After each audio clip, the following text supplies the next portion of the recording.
আসসালামু আলাইকুম, সবাইকে স্বাগত জানাচ্ছি বিডি ভিউজের বিশেষ বুলেটিনে। আপনাদের সাথে আছে আমি তৃষা।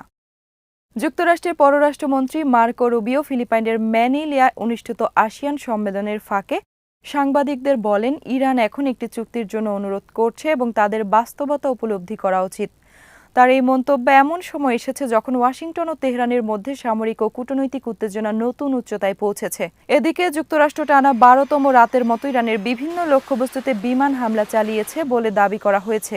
ইরানি সূত্রের তথ্য অনুযায়ী ইরাক সীমান্তবর্তী সালামচে সীমান্তের ক্রসিংয়ে হামলায় অন্তত ২ জন নিহত এবং ১১ জন আহত হয়েছেন। অন্যদিকে ইরানের ইসলামিক রেভলিউশনারি গার্ড কর্পস জানিয়েছে, হরমুজ প্রণালীতে একটি তেলবাহী ট্যাঙ্কারে আগুন লেগেছে। একই সময়ে ইয়েমেনের হুথি গোষ্ঠী দাবি করেছে তারা লোহিত সাগরে দুটি সৌদি তেলবাহী ট্যাঙ্কারে ক্ষেপণাস্ত্র ও ড্রোন হামলা চালিয়েছে। ইরানের পররাষ্ট্রমন্ত্রী আব্বাস আরাকচি বলেছেন, তেহরানের প্রতিরক্ষা নীতি হল চোখের বদলে চোখ। মার্কিন প্রেসিডেন্ট ডোনাল্ড ট্রাম্প সতর্ক করে বলেছিলেন, হরমুজ প্রণালীতে কোনো জাহাজ ইরানে হামলা হলে তার জবাবে যুক্তরাষ্ট্র ইরানের একটি সেতু বা বিদ্যুৎ কেন্দ্রে বোমা হামলা চালাবে।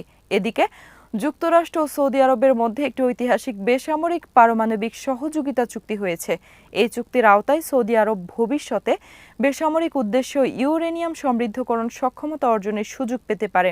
বিশ্লেষকদের মতে এই চুক্তি মধ্যপ্রাচ্যের কৌশলগত ভারসাম্য এবং আঞ্চলিক নিরাপত্তা পরিস্থিতিতে গুরুত্বপূর্ণ প্রভাব ফেলতে পারে। ইরানের ইসলামিক রেভলিউশনারি গার্ড কর্পস দাবি করেছে, আজ মাইনপাতা দক্ষিণ হরমুজ প্রণালী অতিক্রমের চেষ্টা করার সময় একটি তেলবাহী ট্যাঙ্কারে বিস্ফোরণের পর আগুন ধরে যায়।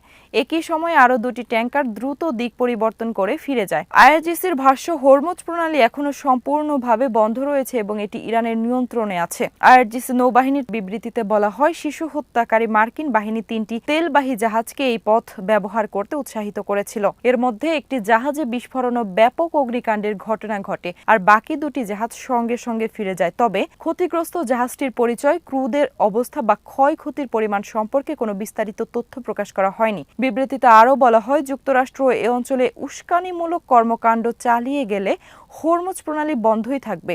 আইআরজিসি দাবি করে, ইসলামী প্রজাতন্ত্র ইরানের সঙ্গে সমন্বয় ছাড়া কোনো ট্যাঙ্কার হরমুজ প্রণালীতে প্রবেশ বা সেখান থেকে বের হতে পারবে না। আইআরজিসি যুক্তরাষ্ট্রকে বাণিজ্যিক জাহাজ চলাচল ঝুঁকির মুখে না ফেলার আহ্বান জানিয়ে সতর্ক করে বলেছে, বৈশ্বিক জ্বালানি নিরাপত্তা নিয়ে খেলা বন্ধ করতে হবে, অন্যথায় ওয়াশিংটন আরও আন্তর্জাতিক সমালোচনার মুখে পড়বে এবং অপূরণীয় পরাজয়ের স্বাদ পাবে বলে দাবি করা হয়। এছাড়া সর্বশেষ ঘটনাকে লঙ্ঘন আখ্যা দিয়ে জবাবে শাস্তিমূলক অভিযান চালানোর হুঁশিয়ারি দিয়েছে আইআরজিসি।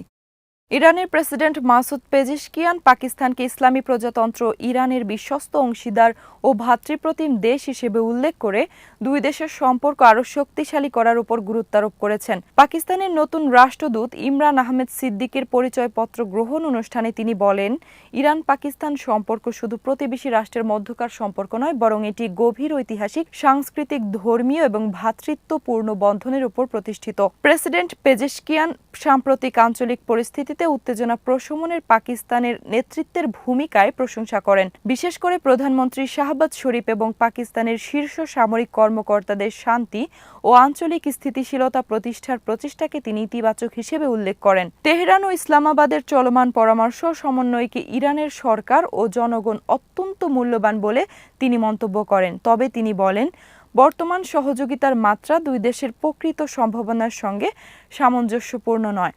অতীতে স্বাক্ষরিত বিভিন্ন চুক্তি দ্রুত বাস্তবায়নের আহ্বান জানিয়ে তিনি বাণিজ্য, অর্থনীতি, বিনিয়োগ, নিরাপত্তা এবং অন্যান্য কৌশলগত খাতে সহযোগিতা আরও সম্প্রসারণের উপর জোর দেন।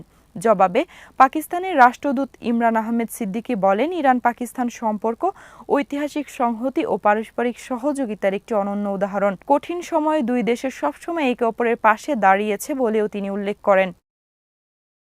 ইয়েমেনের সশস্ত্র বাহিনীর মুখপাত্র ব্রিগেডিয়ার জেনারেল ইয়াহিয়া সারি দাবি করেছেন, লোহিত সাগরের সমুদ্রপথে চলাচলকারী দুটি সৌদি তেলবাহী ট্যাঙ্কারের ক্ষেপণাস্ত্র ও ড্রোন হামলা চালানো হয়েছে। আজ সকালে প্রকাশিত এক বিবৃতিতে সারি বলেন, এনসেলো এবং লাইলা নামের দুটি সৌদি তেলবাহী জাহাজ লোহিত সাগরে আরোপিত সামুদ্রিক অবরোধ লঙ্ঘন করায় সেগুলোকে লক্ষ্য করে একটি উচ্চমানের সামরিক অভিযান পরিচালনা করা হয়েছে। ইয়েমেনের স্থানীয় গণমাধ্যম আল মাসিরাহ টিভির বরাতে তিনি জানান, অভিযানে একাধিক ব্যালিস্টিক ক্ষেপণাস্ত্র, ক্রুজ ক্ষেপণাস্ত্র এবং ড্রোন ব্যবহার করা হয়। তার দাবি, হামলায় লক্ষ্যবস্তুতে নির্ভুল আঘাত হানা হয়েছে এবং এর ফলে একটি জাহাজে আগুন ধরে যায়। ইয়াহিয়া সারি আরও দাবি করেন, এই অভিযানের কারণে প্রায় 10টি জাহাজে তাদের নির্ধারিত পথ পরিবর্তন করে ফিরে যেতে বাধ্য হয়েছে।